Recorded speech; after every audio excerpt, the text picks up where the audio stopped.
ये श्री कृष्ण विहारैक भजना स्वादलोलुपाः मुक्तावपि निराकाङ्क्षास् तेषां भागवतं धनम् येऽपि संसार संताप निर्विण्णा मोक्षकाङ्क्षिणः तेषां भवौषधं चैतत् कलौ सेव्यं प्रयत्नतः।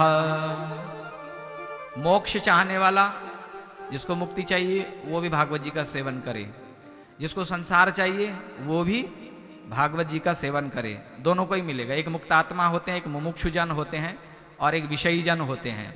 तो संसारी विषयी जनों के अंदर में आते हैं।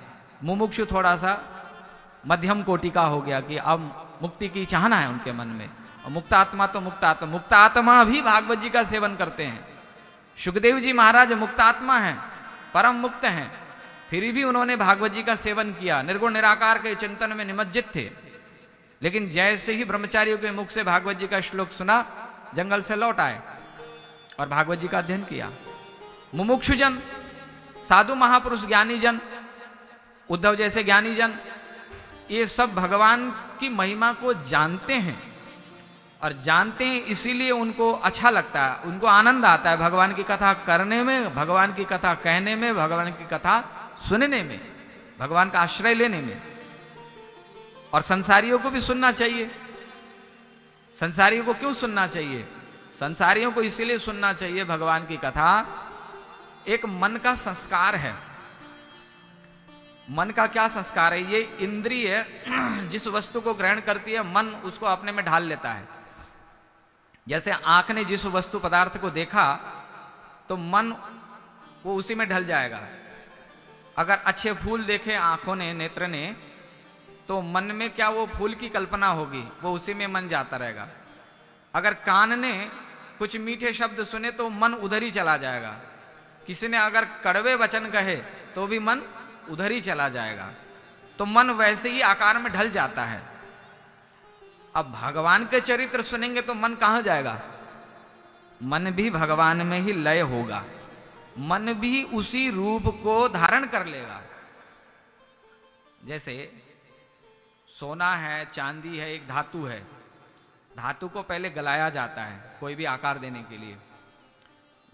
उस गले हुए द्रव पर ही आकार दिया जाता है और फिर वो जो आकार बन जाता है वो पक्का हो जाता है। ऐसे ही मन को पहले गलाना पड़ता है, पिघलाना पड़ता है। मन पिघलता है तब उस पे आकार दिया जाता है। तो मन कैसे पिघलेगा? जैसे ही संसार की वार्ता को सुनने से मन पिघलता है और संसारमय ही मन बन जाता है, ऐसे ही भगवान की कथा सुनने से मन भी भगवानमय ही बन जाएगा। भगवान के लिए ही यह मन तैयार होगा। इसीलिए भगवान की कथा सुननी चाहिए।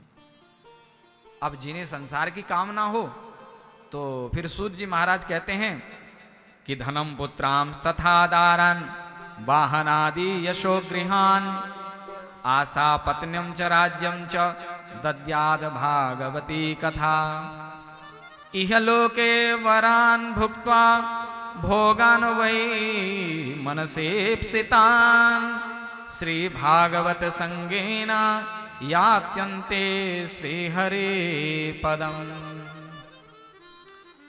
जिन्हें धन की इच्छा है वो भी घर में भागवत जी का आयोजन कराएं। ये सकाम भावना से हो गया। संकल्प लिया जाता है ना, तो संकल्प में पुरुषार्थ चतुष्टय की कामना की जाती है। जब आप आचार्य जी से जब संकल्प कराते हैं तो उस समय पुरुषार्थ चतुष्टय की कामना होती है। अप्राप्त लक्ष्मी प्राप्त्यर्थम, प्राप्त लक्ष्मी चिरकाल संरक्षणार्थम च, लोके वा राज सभायाम मान प्राप्त्यर्थम, जो भी चाहिए संकल्प करते हैं ना। जो संकल्प करोगे वो मिलेगा। सकाम मार्ग में संकल्प करना होता है आपको, और संकल्प के अनुरूप वो विधि भी आपको पूरी करनी होती है। जैसे अब यहाँ 7 दिन तक विधि से पितृ पूजन होगा, देव पूजन होगा, तो वहाँ एक विधि चाहिए, वो विधि की पूर्ति होनी चाहिए। तो देवता और पितर लोग फिर जो हम कामना करते हैं वो हमें देते हैं, उनके आशीर्वाद से फिर हमें वो वस्तुएं मिलती है। सकाम भाव से भागवत जी का आयोजन करेंगे। आप धन चाहते हैं, भागवत जी का आयोजन करिए, घर में कराइए। भगवान की कृपा होगी, लक्ष्मी की प्राप्ति होगी। आपके संतान नहीं है भागवत जी की कृपा से संतान हो जाएगी। क्यों? कृपा होती है कि नहीं? अब जिनके हुआ है तो वो तो बता ही सकते हैं, नहीं? बोलो भक्तवत्सल भगवान की जय हो। बैठे हुए हमारे सामने, भागवत जी ने इन्हें क्या दिया। और जिन्हें यश चाहिए, यज्ञम यजेद यशश कामः, भागवत जी में आया वर्णन। यश की चाह रखने वाले को यज्ञ का आयोजन करना चाहिए। अब भागवत जी का आयोजन करवाओगे, अब तक जो आपको जानते नहीं है तो कहेंगे कि जी गोयल जी के घर में भागवत हो रही है, गुप्ता जी के घर में भागवत हो रही है। अब तक जो आपको नहीं जानते थे तो भागवत जी की महिमा से आपको सब जानने लग जाएंगे, जान जाएंगे कि नहीं? तो यश की भी चाहना हो तो बोले कि भागवत जी का आयोजन कराइए। घर में अशांति है, उस अशांति की निवृत्ति के लिए भी भागवत जी का आयोजन कराइए। और यह सबसे बड़ा साधन है, साध्य भी है साधन भी है, क्योंकि वांग्मय रूप है ना। जिस घर में हम रहते हैं वहाँ का वातावरण, प्रायः गृहस्थी लोगों का घर का वातावरण अशुद्ध होता है, अपवित्र होता है, क्योंकि दिन रात हम विषय वासनाओं में ही खेलते रहते हैं। हमारी कितनी कामनाएं, हम कामनाओं में ही जीवन जीते हैं अपना जीवन। राग द्वेष ईर्ष्या, ये जितने भी विकार होते हैं ये गृहस्थी के घर में भरपूर होते हैं कि नहीं? इसीलिए गृहस्थी व्यक्ति ज़्यादा दुखी रहता है, क्योंकि जैसे वातावरण में रहेगा उसका मन का वैसा ही सृजन होगा। साधु महापुरुषों के जीवन में भी कुछ ऐसी परिस्थितियां आती हैं, लेकिन वो उद्विग्न नहीं देखे जाते हैं, क्योंकि साधु महापुरुषों का जो जीवन होता है भगवानमय होता है, साधनामय होता है। तो उनके जीवन में वो जो ऊर्जा होती है, वो सात्विक ऊर्जा होती है, वो अलौकिक ऊर्जा होती है, जिसके कारण ये विकार ध्वस्त हो जाते हैं उनके दायरे में। अब गृहस्थी के घर में भी वासनाओं से ग्रसित उस घर में जहाँ विकार भरे हुए हैं, नकारात्मक ऊर्जा उस घर में भरी हुई है, और न जाने क्या क्या उस घर में दोष भी होंगे, उन दोषों को भी मिटाना है तो जीवन में एक बार घर में भागवत जी का आयोजन जरूर होना चाहिए। जिनके पितृ दोष हैं उनके लिए भी, और विशेष रूप से तो भागवत जी को छोड़ के कोई ऐसा साधन, प्रबल साधन नहीं देखता है जो इस दोष को मिटा सके। पितृदोष के लिए भी ऐसा कहा गया है शास्त्रों में कि आप भागवत जी का आयोजन करिए।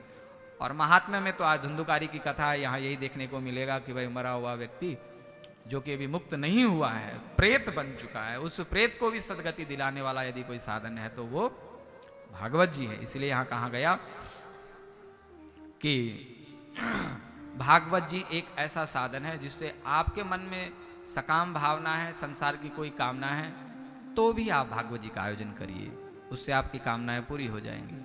आपके मन में कामना नहीं है तो अकाम सर्व कामो वा मोक्ष काम उदारधि, कामना नहीं है तो भी आप भागवत जी का आयोजन करिए, भगवान की भक्ति मिलेगी, मन को संतोष मिलेगा और जीवन में एक अच्छा कृत्य बन जाएगा। अथवा तो मोक्ष की कामना है तो भी भागवत जी का आश्रय लेना ही पड़ेगा। इनके आश्रय बिना मुक्ति चाहने वाले को भी मुक्ति मिलना असंभव है, जब तक भागवत जी का आश्रय न लिया जाएगा। एक और विशेष बात कही गई है कि यत्र भागवती वार्ता ये च तत्श्रवणे रताः तेषाम संसेवनम कुर्यात् देहेन च धनेन च। जो भागवत जी का आयोजन करते हैं ना, घर में करते हैं या बाहर मंदिर में, समाज में, जहाँ भी कथाएं होती हैं, तो भागवत जी में ऐसा कहा गया कि जो उनका सहयोग करते हैं, तन से, मन से, धन से, वचन से, किसी भी प्रकार से आप अपनी उपस्थिति देते हैं, सहयोग करते हैं, उनको भी वही फल मिलेगा।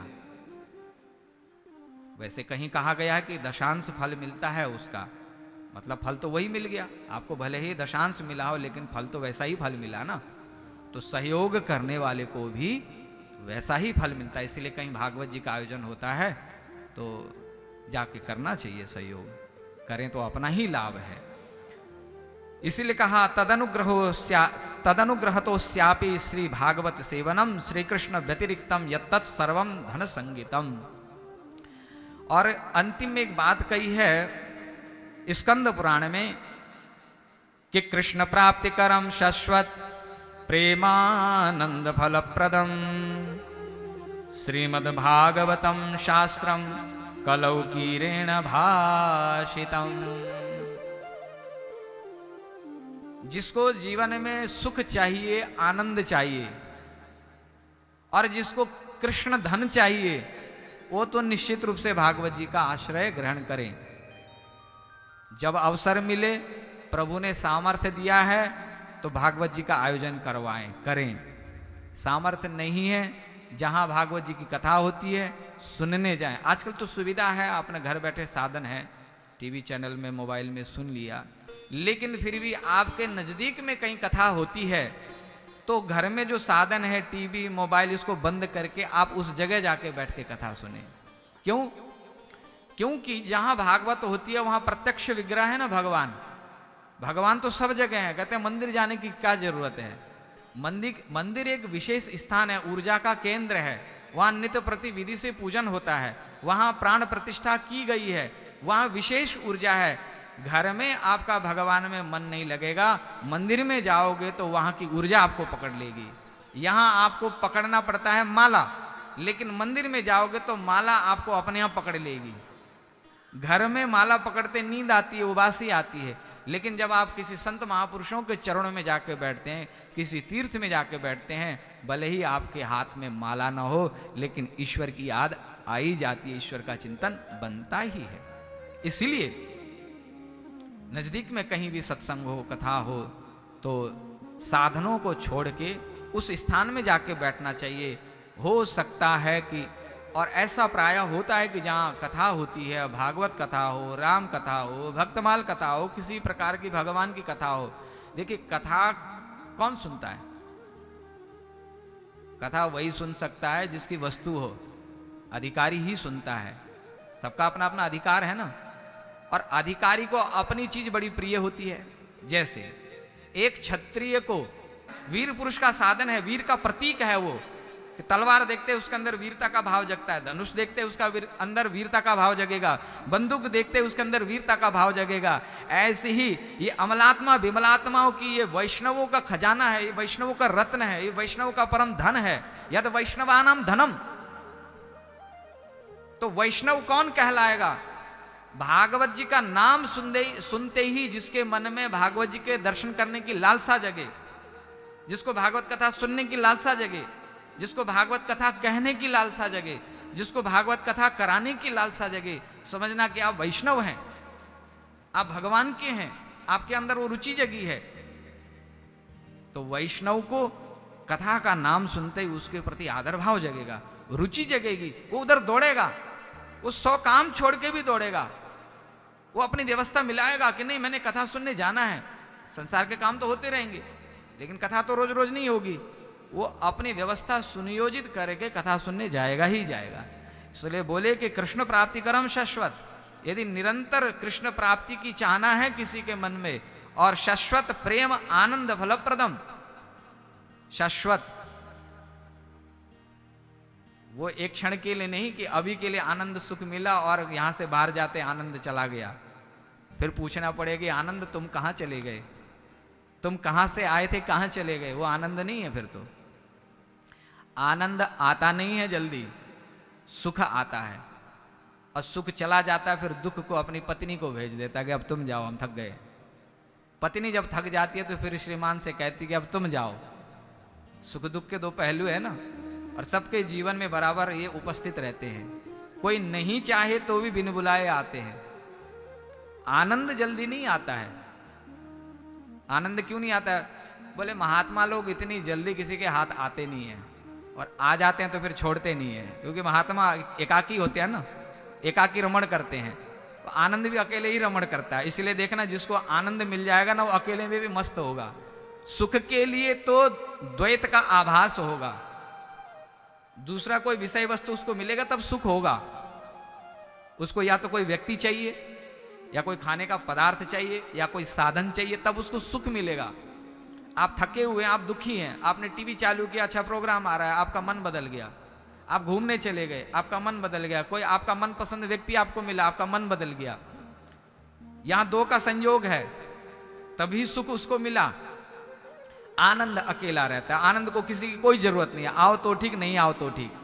वो अकेले कमरे में बैठा होगा तो भी मौज में होगा, वो भीड़ में बैठा होगा तो भी मौज होगा। ये आनंद का लक्षण है। उसको किसी पदार्थ, विषय, वस्तु, स्थान, व्यक्ति, किसी की आवश्यकता नहीं है। एकाकी रमते आनंद। और जब अकेला वो रमण करता है तो फिर सबको रमण करा देता है, वो सबको आनंद देता है। आनंद जब आएगा तो आपको हमको आनंद तो देगा ही, सबको आनंद। आप जहां बैठोगे, अगर पुष्प खिल गया है, गुलाब का फूल खिल गया है, तो गुलाब जहां पर खिलेगा कोसों दूर तक वो गुलाब की सुगंध जाएगी, तो सबको आनंद देगी, सुख प्रदान करेगी। ऐसे ही जब मेरे भीतर आनंद जगेगा तो मैं आनंदित रहूंगा, और मैं जहां बैठूंगा मुझे देखने वाले, मुझे सुनने वाले, मेरा स्पर्श प्राप्त करने वाले, मेरे नजदीक में बैठने वाले सब आनंद की खुशबू से अछूते नहीं रहेंगे, वो भी आनंदित हो जाएंगे। इसीलिए कहते हैं कृष्ण प्राप्ति करम शाश्वत प्रेमानंद फलप्रदम श्रीमद् भागवतम शास्त्रम कलौ कीरेण भाषितम। अगर ये चाहिए आनंद तो फिर आनंद अगर चाहता है तो आनंद की तरफ, आकर्षण अगर चाहता है तो आ कृष्ण की तरफ, और आराम अगर चाहता है तो आ राम की तरफ। तो ये भागवत जी की महिमा है। आप जो चाहते हैं सो भागवत जी आपको जरूर देंगे। आप मन में संकल्प करिए, भले ही मत करिए, श्रद्धा आप कर लीजिए, आप भगवान का रूप मान लीजिए, फिर देखिए भागवत जी का चमत्कार। देखिए, आप दूर मत जाइए। हम व्यासपीठ पे बैठे हैं, व्यासपीठ पे बैठ करके हम यहाँ असत्य भाषण नहीं कर सकते। हम यहाँ बैठे हैं, हमको आनंद आता है। आप जब हमसे कथा सुनेंगे 7 दिन तक तो आप बोर तो नहीं होंगे, आपको भी आनंद ही आएगा। ये कौन देता है, कौन दे रहा है? भागवत जी तो दे रहे हैं ना। हमें भी बढ़िया बढ़िया खाने को मिलता है, हमें भी बढ़िया बढ़िया जगह पे रहने को मिलती है, हमें भी सब सुख सुविधा मिली हुई है। हम कोई दुकान तो चलाने जाते नहीं, ना हमारा कोई दुकान है, ना कोई व्यापार बिजनेस है, ना आगे पीछे। परमात्मा ठाकुर जी बैठे हुए हैं और ठाकुर जी के शरण में बैठे हैं, तो सब सुविधाएं दे रखी कि नहीं उसने। हम नहीं भी मांगेंगे, अभी हम कहेंगे हमको भूख नहीं है, तो आप जबरदस्ती खिलाओगे कि नहीं? अपने लिए रूखा सूखा बनाओगे, महाराज जी के लिए बढ़िया से बनाओ। अब नीचे भी बन रहा है, हमारी रसोई, ठाकुर जी की रसोई भी अलग से बनती है। हम कैसे पहन रहे हैं, कैसे रह रहे हैं, आपको अपनी चिंता नहीं होगी, हमारी चिंता हो जाएगी। वो चिंता किसने दी? इसी ईश्वर ने तो दी ना। तो ये भागवत आश्रय का फल ये प्रत्यक्ष है। आप अगर भगवान के आश्रय में रहते हैं तो जीवन में कोई कमी नहीं होगी। तो ऐसे आनंद स्वरूप परमात्मा के चरणों में हम वंदन करते हैं। सच्चिदानंद रूपाय विश्वोत्पत्त्यादि हेतवे तापत्रय विनाशाय श्री कृष्णाय वयं नुमः। बोलो भागवत भगवान की, श्री कृष्णचंद्र भगवान की, वृंदावन बिहारी लाल की।